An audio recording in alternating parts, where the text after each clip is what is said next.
የአምራን ልጅ ወረደባት በኤርሚያስ ምክንያት ልጇን አጣለች ማለት ነው። ልጇን ያጣችበት ምክንያት እንግዲህ ከዚህ በፊት አብሮ ተኝቶ ቪዲዮ ቀርጸው ነበርና ኤርሚያስ እንግዲህ በዛ ቪዲዮ እያስፈራራት ገንዘብ ለብዙ ጊዜ ሲቀበል ነበርና አሁንም ገንዘብ አምጪ ስላት አላመጣም እኔ ገንዘብ የለኝም ብላ ስትመልስለት ነው እንግዲህ አንቆ ሲያስፈራራት እያለ ራሷን ስታ መሬቱ ላይ ከወደቀች በኋላ ደም ፈሷት ነበርና ማንም ሳያውቅ ማንም ሳይሰማ ሆስፒታል ወስዷት ነበርና ዶክተሩ እንግዲህ ምንም ማድረግ አንችልም፣ በጣም አዝናለሁ፣ እሷንም በስንት መከራ አትርፈናታል፣ ልጇን ግን ልናተርፍ አልቻልንም በማለት ሲመለስ እንግዲህ ኤርሚያስ በጣም ነበረ ያዘነው። አሁን እንግዲህ ብዙ ሰዎች ከሰሙ በኋላ ናሆሜ ልጁን በኤርሚያስ ምክንያት እንዳጣ ልጁን የልጅ አባት ለመሆን ጓጉቶ ነበረ። ያው እሷ በፊት ብዙ ነገሮች ብታደርስበትም ብትማግጥበትም ለገንዘብ ብላ ብትቀርበውም አሁንም ለገንዘብ ብላ ብትቀርብም ናሆሜ እንግዲህ እውነትን አምኗት እሷን ለማግባት ሽማግሌ ለመላክ ደፋ ቀና እያለ ነበረ። የልጅ አባት ለመሆን ባል ለመሆን እየተዘጋጀ ነበርና በዚህ ቅጽበት እንግዲህ ብዙ ነገሮች ተቀይሯል። ከዚህ በኋላ ከአምራን ጋር የሚኖሩት ወይም ደግሞ የሚያገናኛቸው ነገር የለም። በፊትም እንግዲህ ናሆሜ በልጁ ምክንያት ነበር ተመልሶ ከአምራን ጋር ለመሆን የተስማማው።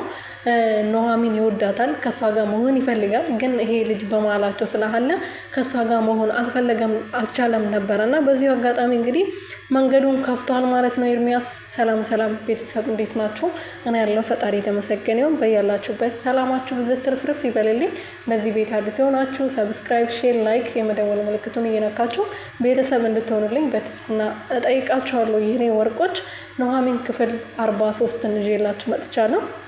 ክፍል 43 ላይ እንግዲህ ኑሐሚንና ናሆሜ አንድ ላይ አይኑ ውስጥ የሆነ ነገር ገብቶበት ነበርና ልክ ልታውጣለት ስትል አምራን መታ እንግዲህ ቀውጠው ነበር ቢሮ ውስጥ ማለት ነው። እኔ እቺ ልጅ ከዚህ በፊትም ይሄን ስራ እዚህ ስራ ስትሰራ ምንም አልተመቸኝም ነበር። አባት አውቆ ነው እሷና አንተ ለማቀራረብ ፈልጎ ነው እሷን እዚህ ድርጅት ውስጥ የቀጠሩት እንጂ ሌላ ቦታ ስራ ሊያስገቧት እችሉ ነበር በማለት ስትጨረጨር ነበርና ናሆሜ ደግሞ በተቻለ አቅም እኔ ምንም ነገር የለኝም ከሷ ጋር እኔ ነግሬሻለሁ በተደጋጋሚ እኔ አንቺን የሚጎዳ ነገር ምንም አላረግም፣ አንቺን ለማግባት ደፋ ቀና እያልኩ ነው፣ ሽማግሌዎችን እያስተናደው ነው።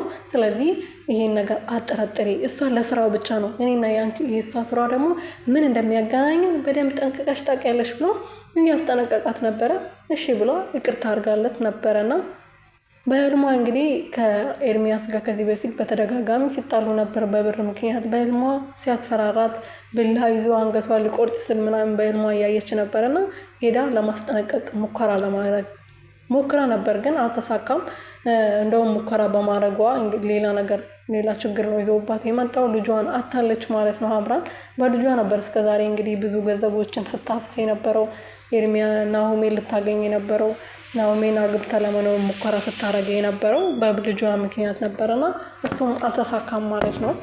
ልጇ ወርዶባታል። ከዚህ በኋላ ከናሆሜ ጋር የሚያገናኛት ነገር የለም። ከቤተሰብ ጋር ብትጣላም ናሆሜ እንግዲህ ከቤተሰቦቹ ጋር ተጣልቶ ነበር እሷን ለማግባት የተስማማው ማለት ነው። ምን እንደሚፈጠር አብረን እናያለን ቤተሰብ